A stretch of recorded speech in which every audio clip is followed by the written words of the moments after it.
So hey guys, welcome back to my channel. कैसे हैं आप सभी लोग? आई होप आप सभी लोग अच्छे होंगे। मैं बिल्कुल अच्छी हूँ। सो गाइस, कल है मेरा इकोनॉमिक्स का एग्ज़ाम और आज मैं आपको दिखाने वाली हूँ। प्री बोर्ड एग्ज़ाम है कल मेरा, तो मैं प्री बोर्ड के लिए कैसे प्रिपेयर कर रही हूँ। सो आप में से कई लोगों के कमेंट आ रहे थे पढ़ लिया कर कि मतलब पेपर में फेल हो जाएगी। सो इको का एग्ज़ाम है और जिस जिस भी बच्चे ने कॉमर्स स्ट्रीम ले रखी है ना, अकाउंटेंसी और इकोनॉमिक्स, ये दो ही सब्जेक्ट होते हैं सबसे ज़्यादा टेंशन देने के।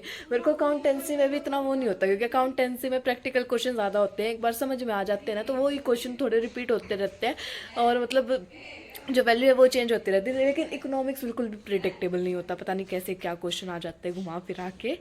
So guys, sorry for the disturbance. बीच में मतलब मेरी बहन आ गई थी, वो कुछ बकवास कर रही थी मेरे साथ, तो मैंने उसे भगा दिया अब यहाँ से। सो यस, अभी मेरा जो सारी चीज़ें हैं वो रिवाइज़ कर लिया मैंने। मतलब मेन जितने भी टॉपिक्स हैं, चैप्टर्स हैं, सारी चीज़ें मैंने रिवाइज़ कर ली हैं। अब बारी है सबसे ज़्यादा मेन चीज़ की, वो है सैम्पल पेपर।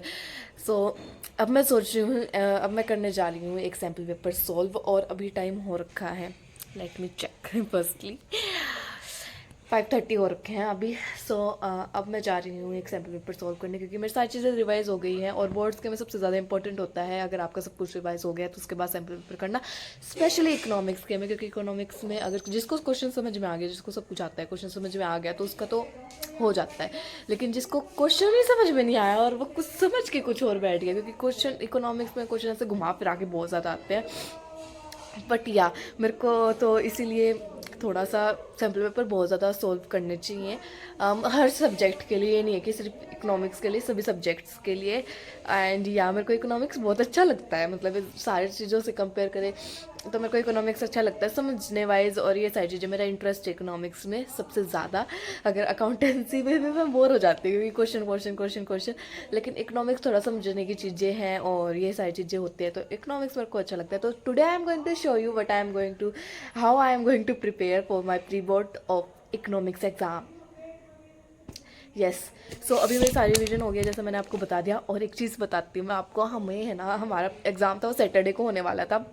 मंडे फ्राइडे की छुट्टी थी और सैटरडे को हमारा एग्ज़ाम होने वाला था।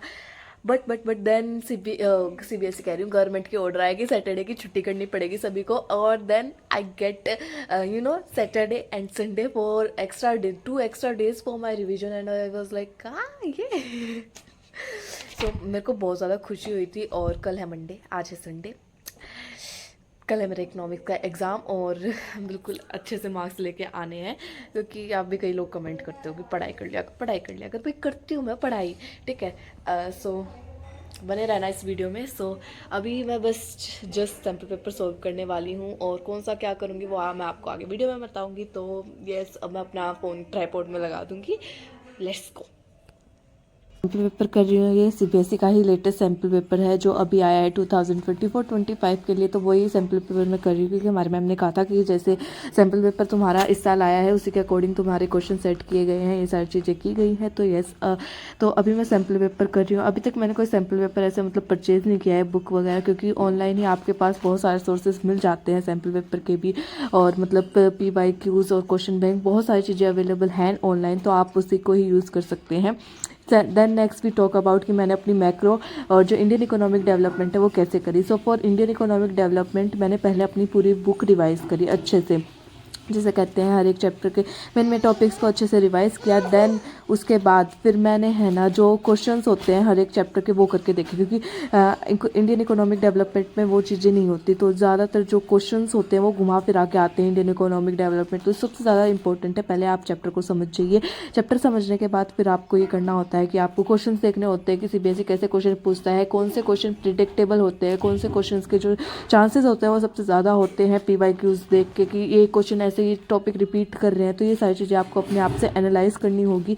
देन आपको वो सारी चीज़ें करनी पड़ेगी, क्वेश्चन कैसे पूछे जाते हैं और ये सारी चीज़ें कैसे की जाती हैं। देन भी नेक्स्ट अगर हम next we talk about macro, then macro के लिए तो आपको समझना पड़ेगा चैप्टर्स को। तो उसके लिए आप कोई वीडियो देख सकते हैं मैक्रो के लिए। तो आई विल सजेस्ट कि आप कोई सी भी, जो भी आपका यूट्यूबर फेवरेट यूट्यूबर हो जिसका आपको समझ में आता हो, वो आप ले सकते, मतलब समझ सकते हैं उससे, और अपनी मैम्स या फिर सर से कंसल्ट कर सकते हैं स्कूल में ही कि समझा दे वो आपको एक बार अच्छे से।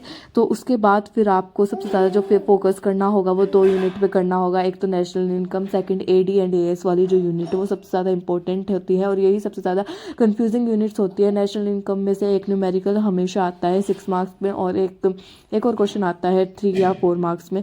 तो यस, तो नेशनल इनकम के न्यूमेरिकल आपको बिल्कुल भी स्किप करके नहीं जाना है, क्योंकि उसमें से क्वेश्चन आएगा ही आएगा। कोई भी ऐसा नहीं है कि जो मतलब उसमें से क्वेश्चंस हटा सकता है। सो उसमें से आपको न्यूमेरिकल करके जाने हैं, और एटीएएस को पूरा अच्छे से समझ के जाना है। डायग्राम्स वगैरह सारे आपके दिमाग में होने चाहिए। बाकी जो जितने भी चैप्टर बच गए हैं ना मैक्रो के, उसमें तो क्या है, वही इंडियन इकोनॉमिक वाली चीज़ें हैं, समझना है और याद करना है। और जो मतलब आपके मेन की पॉइंट्स है ना, उनको आपको दिमाग में रखना है। और जब आप आंसर राइटिंग करते हो ना थ्योरी की, न्यूमेरिकल में तो क्या आपको फॉर्मूला और सारी चीज़ें लिखनी पड़ेगी, लेकिन जब आप थ्योरी की राइटिंग लिखते हो तो आई विल सजेस्ट कि आप पॉइंट में लिखो, जो मेन चीज़ें हैं ना वो लिखो। क्योंकि इकोनॉमिक्स में आपको पेज भरने के नंबर नहीं मिलते हैं, इकोनॉमिक्स में आपको कंटेंट के नंबर मिलते हैं।